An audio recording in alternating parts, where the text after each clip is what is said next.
Dear students, good morning.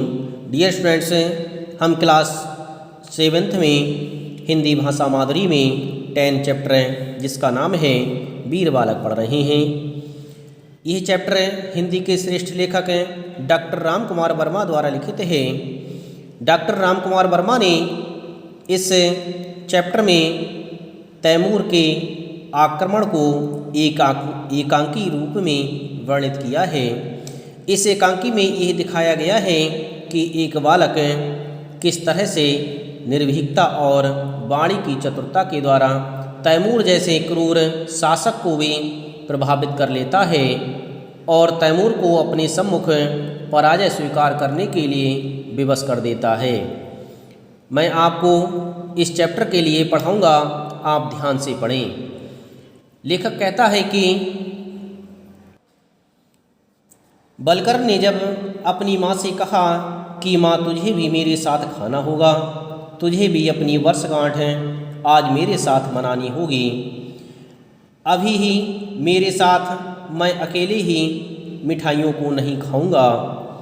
यह बात जब बलकर ने अपनी माँ कल्याणी से कही थी तो कल्याणी बोली कि हे पुत्र, तेरे खाने के बाद मैं मिठाई के लिए खा लूँगी।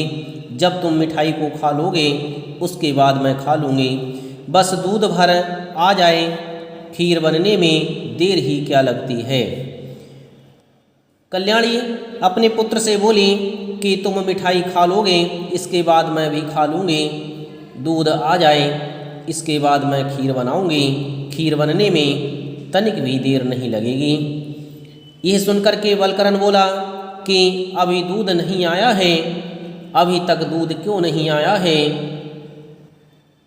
कल्याणी बोली, सूरज चढ़ आया, अभी तक सुजान दूध लाया ही नहीं, ना जाने क्यों नहीं आया। इस बात के लिए वह अपने पुत्र से कह रही थी। यह सुनकर के बलकर ने कहा, मैं ले आऊं, मैं जाकर के दूध लेकर के आता हूँ। यह बात बलकरन ने अपनी माँ से कही थी। यह सुनकर के कल्याणी बोली, सुजान आता ही होगा बेटा, तू कहाँ जाएगा। यह कहकर के उसने अपने पुत्र बलकरन को रोक दिया और कहा कि हे पुत्र, तुम कहाँ जाओगे। वह आता ही होगा, वह दूध लाता होगा, तुम इस समय कहाँ जाओगे। यह सुनकर के बलकरन बोला, सुजान का घर है ही कितनी दूर, रास्ते से हटकर उत्तर की तरफ है ना, उस शीशम के पेड़ के नीचे ही तो उसकी झोपड़ी है, मैं अभी ले आऊँगा। बलकरन अपनी माँ से बोला कि सुजान का घर अधिक दूरी पर नहीं है, मुझे रास्ते पर चलते हुए उत्तर की तरफ मुड़ना है और वहीं पर एक शीशम का वृक्ष खड़ा हुआ है, उस वृक्ष के नीचे उसकी झोपड़ी है, मैं जाकर के अभी वहाँ से दूध ले आता हूँ। यह बात बलकरन ने अपनी माँ से कही थी। यह सुनकर के बलकरन की माँ कल्याणी बोली, तू ऐसी बातें करता है तो जा, पर जल्दी ही लौटना, आज तेरी वर्षगांठ है। कल्याणी ने अपने पुत्र से कहा कि यदि तुम जाने की जिद कर ही रहे हो तो जाइए और शीघ्र ही वापस लौट करके आना, क्योंकि तुम्हारी आज वर्षगांठ है। यह सुनकर के बलकरन बोला, मैं अभी लौट कर आया, और उठ करके वह चल देता है। उसने कहा कि मुझे एक बर्तन दे दो जिसमें मैं दूध को ला सकूं, और यह चाकू अब कभी तेज हो गया है, यह चाकू अब काफ़ी तेज हो चुका है, इस पर धार अब काफ़ी तेज हो गई है, इसे मैं अपने पास रखूँगा। यह कहकर के वह बलकरन वहाँ से चलने के लिए तैयार हो जाता है। यह सुनकर के कल्याणी ने कहा, चाकू तेरे किस काम आएगा, तुम चाकू लेकर के क्यों जा रहे हो, चाकू तुम्हारे किस काम आएगा।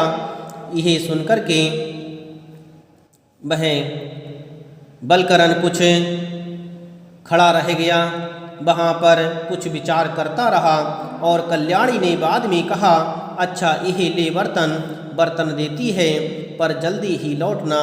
और उसने पुत्र से कहा कि तुम वहाँ जा कर के रुक मत जाना, तुम्हें शीघ्र ही वहाँ से लौटना है, क्योंकि तुम्हारी आज वर्षगांठ है। यही कह कर के वलकर ने कहा कि अच्छा माँ, मैं अभी आया, और वह वहाँ से प्रस्थान करता है। प्रस्थान का अर्थ होता है चले जाना। बलकरण अपनी माँ से कहता है कि ठीक है, मैं जल्दी ही वापस लौट आऊँगा, और यही कह कर के वह वहाँ से प्रस्थान कर जाता है।